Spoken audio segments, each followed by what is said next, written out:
আল্লাহ রাব্বুল আলামিন বলেছেন হাদিসে কুদসি যে আল্লাহ পাক যেগুলো ফরজ করেছেন, ওয়াজিব করেছেন, এগুলো যখন একজন বান্দা নিয়মিত করতে থাকে এবং এর সাথেও নফল কাজ করতে থাকে, আল্লাহ পাক সেই বান্দাকে ভালোবেসে ফেলেন। যখন আল্লাহ পাক কাউকে ভালোবাসেন তখন জিবরাইল আলাইহিস সালামকে ডেকে নিয়ে আসেন, ডেকে নিয়ে এসে বলেন যে পৃথিবীতে অমুকের পুত্র অমুক, তাকে আমি ভালোবাসি, হে জিবরাইল তুমিও তাকে ভালোবাসো। এরপর জিবরাইল আলাইহিস সালাম তাকে ভালোবাসতে থাকেন এবং অন্যান্য মালায়েকাদেরকে ডেকে জিবরাইল আলাইহিস সালাম বলেন, আল্লাহ অমুককে ভালোবাসেন, আমিও তাকে ভালোবাসি, তোমরা সবাই তাকে ভালোবাসো। এরপর সমস্ত ফেরেশতারা তাকে ভালোবাসতে শুরু করে। এরপর ফেরেশতা মণ্ডলী পৃথিবীতে আসেন, এসে দুনিয়াবাসীকে উদ্দেশ্য করে বলেন যে অমুকের পুত্র অমুককে আল্লাহ ভালোবাসেন, জিবরাইল ভালোবাসে, আমরা ভালোবাসি, তোমরা সবাই তাকে ভালোবাসো। এরপর দুনিয়ার মানুষদের কাছে তার মর্যাদা বাড়িয়ে দেওয়া হয়, তার দিকে মানুষের মনকে ঘুরিয়ে দেওয়া হয় এবং তার প্রতি মানুষের ভালোবাসা সৃষ্টি করে দেওয়া হয়। আল্লাহ পাকের নূর যখন আপনার ভিতরে আসবে, ইনশাআল্লাহ দেখবেন আল্লাহ রাব্বুল আলামিন আপনার হাতে তার দ্বীনের পতাকা দিবেন ইনশাআল্লাহু আযজা ওয়া জাল্লা। তাজকিয়ার প্রয়োজন, তাজকিয়া না আসলে নূর আসবে না। লাভ নাই ভাই, প্রচুর ইবাদত বন্দেগী করে মনের মধ্যে অহংকার রেখে কোনো লাভ নাই। অনেক কিছু করছেন, নিজেকে মনে করছেন আপনি সুপিরিয়র, অন্যরা সব ককরোচ, আপনি জান্নাতের ডিলার, লাভ নাই। ইবলিসের আকীদা এটা ইবলিসের আকীদা, খলাকতানি মিন নার ওয়া খলাকতাহু মিন তিন। এখন যারা ইসলামের বিপক্ষে আছে তাদের মধ্যে থেকে আল্লাহ পাক খালিদ এবং ওমর রাদিয়াল্লাহু আনহুর মতো সাহাবী বের করতে পারেন। আল্লাহ পাকের সুন্নাহ বোঝা খুব দুষ্কর।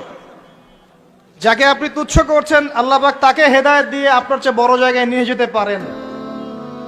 যাকে আপনি বড় কাফের মনে করছেন আল্লাহ পাক কাল তাকে হেদায়েত দিয়ে ইসলামের খেদমত করাতে পারেন।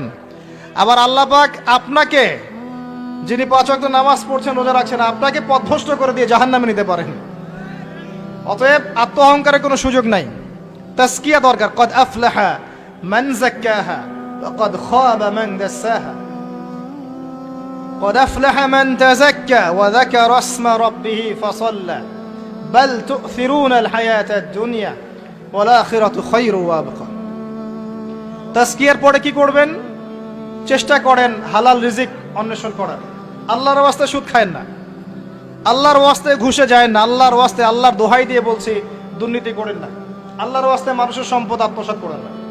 আল্লাহকে ভয় করেন, আল্লাহর ওয়াস্তে করেন, আল্লাহর ওয়াস্তে ছেড়ে দেন। হাত জোর করে রিকোয়েস্ট করছি, সুদ খায়েন না। নিজের মায়ের সাথে জেনার মতো অপরাধ, নিজের মায়ের সাথে জেনার মতো অপরাধ, এটা আমার কথা নয়, এটা মুহাম্মদ সাল্লাল্লাহু আলাইহি ওয়াসাল্লামের কথা। যাকে কবরে আপনাকে দেখানো হবে, যিনি আপনার জন্য সুপারিশ করবেন কাল কিয়ামতের মাঠে, যিনি আপনার জন্য হাউজে কাউসারের পানি নিয়ে দাঁড়িয়ে থাকবেন, আপনার উসওয়াতুল হাসানা, সেই মুহাম্মদ সাল্লাল্লাহু আলাইহি ওয়াসাল্লামের কথা সুদ খেও না। এর সর্বনিম্ন পাপ নিজের মাকে বিয়ে করা, নিজের মায়ের সাথে জেনা করা। কেউ যদি এই সমাজে নিজের মায়ের সাথে জেনা করে থাকে, কালকে সকালে রাস্তায় বের হয়, আপনি চাইবেন তাকে রজম করে মেরে ফেলতে, চাইবেন না? এই কাজ দিব্যি আমরা করছি। সর্বোচ্চ পাপ সুদের, আল্লাহ এবং তার রাসূলের সাথে যুদ্ধ করা। অনেক দিন আয়াতটা বলেছি, আবারও বলছি, শোনেন কি, কারণ কিছু মানুষের কানে ঢুকতেই চায় না কথা। আল্লাহ পাক বলেছেন, ইয়া আইয়ুহাল্লাযীনা আমানু, হে মুমিনগণ, ইত্তাকুল্লাহ, আল্লাহকে ভয় করো, ওয়া যারু মা বাকিয়া মিনার রিবা, সুদের অবশিষ্ট অংশগুলো ছেড়ে দাও, ইন কুনতুম মুমিনিন, যদি প্রকৃতপক্ষে মুমিন হয়ে থাকে, ওয়া ইল্লাম তাফআলু, যদি তোমরা এই কাজ না করো। শুনেন আল্লাহর কথা, আল্লাহ বলছেন যদি তোমরা এই কাজ না করো, ফাযানু বিহারবিম মিনাল্লাহি ওয়া রাসূলিহি, তাহলে আল্লাহ এবং তার রাসূলের সাথে যুদ্ধের ঘোষণা শুনে রাখো। The path is yours, choose your path, রাস্তা আপনার, আপনি চুজ করেন কোন পথে আপনি যাবেন। কেউ বাধ্য করবে না আপনাকে। লা ইকরাহা ফিদ্দিন, দিনে কোনো বাড়াবাড়ি নাই। তরোয়াল দিয়ে কেউ বলবে না যে সুদ খেও না, তরোয়ালের জোরে কেউ বলবে না যে ইসলাম কবুল করো, ইসলাম এগুলো হারাম। ইসলাম এভাবে ছড়ায় নাই, এগুলোর সাথে ইসলামের কোনো সম্পর্ক নাই। ইসলামের নামে যারা সন্ত্রাসবাদ ছড়িয়েছে এবং জঙ্গিবাদ ছড়িয়েছে, এগুলোর সাথে ইসলামের কোনো সম্পর্ক নাই। ইসলাম বাধ্য করবে না আপনাকে, কিন্তু আপনি রাস্তা, ওয়াহাদাইনাহুন নাজদাইন, দুইটা পথ আমি দেখিয়ে দিয়েছি, আপনি একটা চুজ করেন।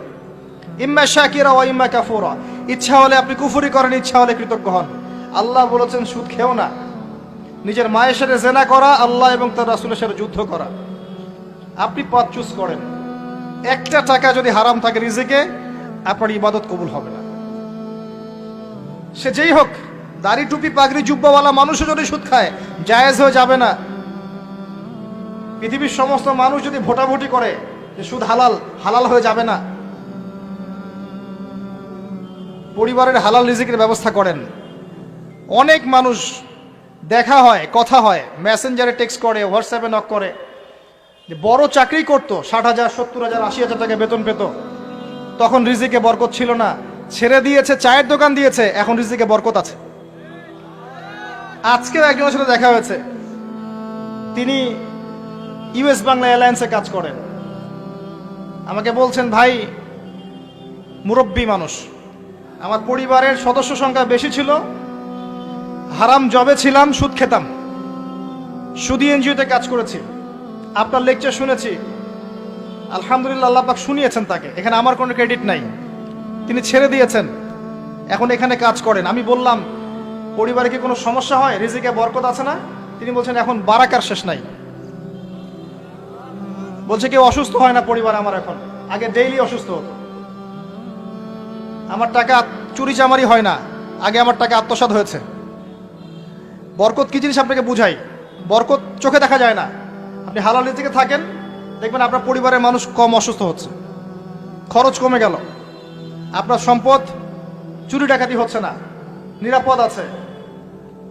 আপনার অল্প রিজিক আল্লাহ রহমত বরকত ঢেলে দিলেন, অল্প খেয়ে আপনি তৃপ্ত, মেডিসিনের খরচ নাই, অসুস্থতার খরচ নাই, আজে বাজে কোনো খরচ নাই, কারণ আপনি হারাম খাচ্ছেন না। বরকত চোখে দেখা যায় না, এটা বুঝতে হয়। আবার দেখবেন মাসে কোটি টাকা আর্ন করছেন, এই যে বড় একটা ক্যান্সার, এই যে একটা রোগ শেষ হচ্ছে আরেকটা শুরু হচ্ছে, বাবার অসুখ, মায়ের অসুখ, এই সমস্যা ওই সমস্যা, একটার পর একটা লেগেই আছে। এই প্রজেক্ট নষ্ট হচ্ছে, ওই প্রজেক্ট নষ্ট হচ্ছে, আবার মানুষ ছিনতাই করছে, চুরি ডাকাতি করছে। এটা আল্লাহ পাকের গজব। রহমত বরকত চোখে দেখা যায় না, এটা আপনাকে বিশ্বাস করতে হবে যে আল্লাহর পক্ষ থেকে এগুলো আসে। ইমানের 6 পিলার সব তো গায়েব, আল্লাহ বিশ্বাস গায়েব, মালায়েকা ওয়া কুতুবিহি ওয়া রুসুলিহি ওয়াল ইয়াউমিল আখির ওয়াল কদরি খাইরি ওয়া শাররি, সবই গায়েব। অদৃশ্য বিশ্বাসের নামই তো ঈমান। তো বরকত রহমত কি দেখা যাবে? দেখা যাবে না। রূহ বা আত্মাকে দেখেছেন? আপনার শরীরে নাই। এইভাবেই আল্লাহর রহমত বরকতে বিশ্বাস করতে হবে। আল্লাহ পাক ইনশাআল্লাহ তাআলা আপনার হালাল অল্প রিজিকে বারাকা দিবেন ইনশাআল্লাহ।